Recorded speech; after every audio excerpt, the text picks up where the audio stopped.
यकीनन हो गया कि दाल ही पूरी खा ली थी। 3 मई को जो हमने प्रेस कॉन्फ्रेंस की थी उसमें हमने बड़ा स्पष्ट किया था कि ये हमारी इस इंडस्ट्री की लड़ाई नहीं है, हर उस परिवार की लड़ाई है जिसकी रोजी रोटी जो है इस रिवर तवी सूर्यपुत्री पे निर्भर थी और सदियों से जो कईयों की घरों की रोजी रोटी का साधन था। लेकिन बदकिस्मती से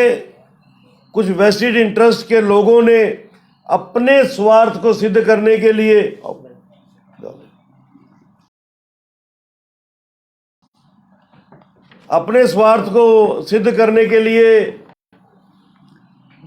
तवी के अंदर जो माइनिंग चलती थी उसको स्टे करवाया और उससे भी ज़्यादा तानाशाही तो तब बढ़ गई कि स्टे के बावजूद भी लगातार कुछ अफसरों के इशारे के ऊपर बड़ी फर्में जो बड़े काम के बहाने से यहाँ पर काम कर रही हैं जम्मू कश्मीर में, वो माइनिंग करते रहे और गवर्नमेंट एक्सचेकर को करोड़ों रुपए का नुकसान पहुंचाते रहे। और उस सब के लिए अगर किसी को दोषी ठहराने का प्रयास किया, हमारे उस वक्त के डीएमओ अंकुर सचदेवा ने अपनी चोरियां छुपाने के लिए तो हमारी स्टोन क्रशिंग इंडस्ट्री के ऊपर ब्लैंकेट बैन लगा दिया, जो कि एक रजिस्टर्ड इंडस्ट्री थी। हर यूनिट होल्डर डीआईसी जम्मू द्वारा रजिस्टर्ड था। पोल्यूशन कंट्रोल बोर्ड का सालाना एनओसीज हमारे पास थे, जहां तक कि जियोलॉजी माइनिंग डिपार्टमेंट का एनओसी था कि आप तवी के एंड पे, तवी के किनारे पे अपनी मालकी जमीनों पे स्टोन क्रशर लगा सकते हैं और तवी में से माइनिंग करके क्रशिंग करके अपनी रोजी रोटी चला सकते हैं और कईयों घरों की रोजी रोटी चला सकते हैं। लेकिन बदकिस्मती से डीएमओ जम्मू ने पहले एक फरमान जारी किया 10 फरवरी 2021 को, और जो स्टॉक जो कि हमारे यूनिट्स पे नहीं था, फर्जी स्टॉक शो करके, फर्जी डॉक्यूमेंटेशन तैयार करके और हमें नोटिस रिकवरी के रूप में भेजे। किसी को 20 लाख, किसी को 15 लाख, किसी को 11 लाख, किसी को 25 लाख, जिसकी लड़ाई हम कोर्ट में लड़ रहे थे। और कोर्ट की डायरेक्शन आई कि आप 10% पेनल्टी का इशू करके, पे करके बाकी इंस्टॉलमेंट कर लीजिए और उसके बाद हम आपका ये इशू भी सेटल करेंगे। लेकिन बदकिस्मती, क्योंकि डीएमओ जम्मू उस वक्त के अंकुर सचदेवा के दिमाग में एक बड़ा शातिर दिमाग था और वो उन लोगों के हाथों में खेल रहा था जो इलीगल माइनिंग तवी के अंदर पिछले 1.5 साल से लगातार कर रहे थे, जो गवर्नमेंट को करोड़ों रुपए का चूना लगा रहे थे। वो उनके इशारे पे आकर उन्होंने हमें बलि का बकरा बनाने का प्रयास किया और हमें 27 अप्रैल को एक नया नोटिस निकाल के दे दिया। जिनकी रिकवरी पहले 20 लाख थी उनको ऐड कर दिया, किसी को 75 लाख, किसी को 80 लाख और किसी को 1 करोड़, 1.25 करोड़ की आपकी अब करोड़ रुपया पेनल्टी है। अब ये पे करोगे तो आप रेगुलराइज हो पाओगे, नहीं तो नहीं हो पाएंगे। उसके बाद हमने प्रेस कॉन्फ्रेंस की और इस इशू को हाईलाइट किया। सारे मीडिया ने देखा कि हमने उस अवेयरनेस लोगों के अंदर लाई कि चोर कौन है और कल्प्रिट किसको बनाने का प्रयास किया जा रहा है। यकीनन हम हाई कोर्ट का दरवाजा हमने खटखटाया। हाई कोर्ट ने बड़ी पेशेंट हियरिंग हमें दी और पहली हियरिंग में ही जो 27 अप्रैल का ऑर्डर था उसको स्टे कर दिया और डीएमओ जम्मू को टाइम दिया 10 दिन का, कि 10 दिन के अंदर ऑनरेबल हाई कोर्ट को आप स्पष्ट करो कि ये पेनल्टी कैसे लागू होती है और इन पे क्यों लागू होती है। क्या ये चोरी करते पकड़े गए? क्या इनसे चोरी का सामान बरामद हुआ जो आपने पेनल्टी लगाई है? लेकिन जो लास्ट हियरिंग थी उसमें डीएमओ जम्मू खुद तो पेश नहीं हुए, लेकिन जो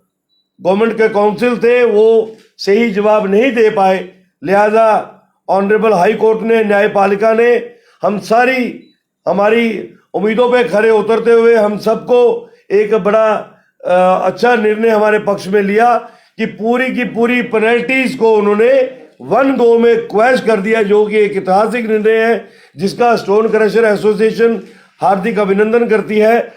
और यकीनन न्यायपालिका के अंदर जो विश्वास है वो हमारा सबका बड़ा है। ये ऑर्डर्स हैं जो अभी न्यायपालिका ने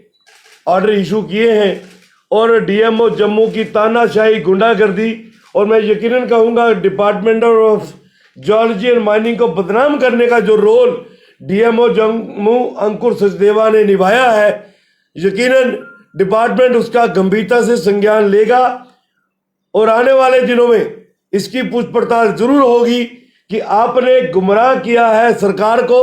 डिपार्टमेंट को, वो ऑनरेबल हाई कोर्ट को, और पर्सनली, फिजिकली, मेंटली टॉर्चर किया है यूनिट होल्डर्स को। उसके लिए आपके पास क्या जवाब है? यकीनन आपके माध्यम से हम इसको हाईलाइट करना चाहते थे और न्यायपालिका का आभार भी व्यक्त करना चाहते थे कि आपने हमारी उस गुहार को समझा, हमारी पीड़ा को समझा और एक ऐतिहासिक लैंडस्लाइड निर्णय न्यायपालिका ने लिया है। तो पत्रकार बंधुओं, मैं यकीनन कह सकता हूं कि न्यायपालिका में हमारे साथ साथ उन सभी घरों का विश्वास बढ़ा होगा।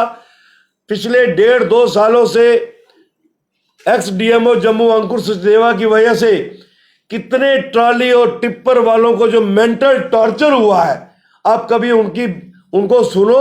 उनको समझो, तो आपको महसूस होगा कि इस डीएमओ ने अपने 1 साल के कार्यकाल में कितनी बड़ी तानाशाही लाई कि पूरे का पूरा डायरेक्टरेट जियोलॉजी माइनिंग, पूरा डिपार्टमेंट जो है वो बदनाम हो गया, कटघरे में खड़ा हो गया। हालांकि हमने शुरू से कहा है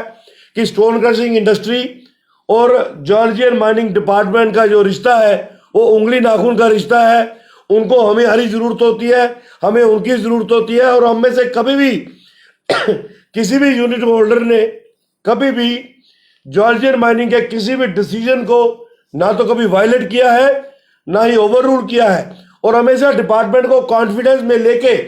जब जहां जहां जिस तरीके से हमें कहा गया है माइनिंग करने के लिए हमने किया है। 8 महीने से हमारे स्टोन क्रशर्स को डीएमओ जम्मू ने इलीगल सील करवाया था ऑनरेबल हाई कोर्ट की डायरेक्शंस पे। अभी पिछले दिनों वो डी सील हुए हैं, हमारी पावर्स रिस्टोर हुई है, जिसके लिए हम ऑनरेबल हाई कोर्ट का आभार व्यक्त करते हैं। और मित्रों, एक और निवेदन आपके माध्यम से मैं अपनी एसोसिएशन की तरफ से, तवी बेल्ट की तरफ से ऑनरेबल हाई कोर्ट से करना चाहूंगा कि जो पीआईएल तवी में माइनिंग को रोकने के लिए लगी है, तत्काल प्रभाव से उस पीआईएल को क्वैश कीजिए ताकि तवी जो है रेगुलराइज हो, उसके ब्लॉक बने, बाकी जम्मू कश्मीर की तरह उसके भी टेंडर हो और ये चोरी वाला निजाम खत्म हो। हर घर की एक टिप्पर ट्रॉली वाला, एक घोड़े खच्चर वाला, हाथ से माल निकालने वाला और एक ट्रॉली पत्थर भर के अपने बच्चों का पालन पोषण करने वाला व्यक्ति सरकार के घर में भी रेवेन्यू जनरेट हो और उसकी भी रोजी रोटी चले, ताकि ये तानाशाही खत्म हो। और इसके साथ साथ मैं ऑनरेबल हाई कोर्ट से निवेदन करूंगा, इस बात का भी गंभीरता से संज्ञान लीजिए कि वो कौन से लोग हैं जो इस तरीके के फिक्टिशियस पीआईएल लगा के सरकार और कोर्ट का ना सिर्फ समय बेकार करते हैं बल्कि गुमराह करने का प्रयास करते हैं। उनसे पूछा जाना चाहिए कि आपकी क्या मंशा थी, आपकी क्या सोच थी और क्या आधार था कि आपने तवी की माइनिंग को स्टे करवाया। करोड़ों रुपए का गवर्नमेंट एक्सचेकर को नुकसान हुआ, आपका सूर्यपुत्री से ऐसा क्या लगाव जा गया, या कौन सी एजेंसियों के इशारे पे आकर आपने माइनिंग को जो पीआईएल लगाई और माइनिंग बंद कराई। यकीनन हमें न्यायपालिका पे विश्वास बढ़ा है। मैं आपके माध्यम से अपनी टीम की तरफ से न्यायपालिका में विश्वास व्यक्त करता हूं और यकीन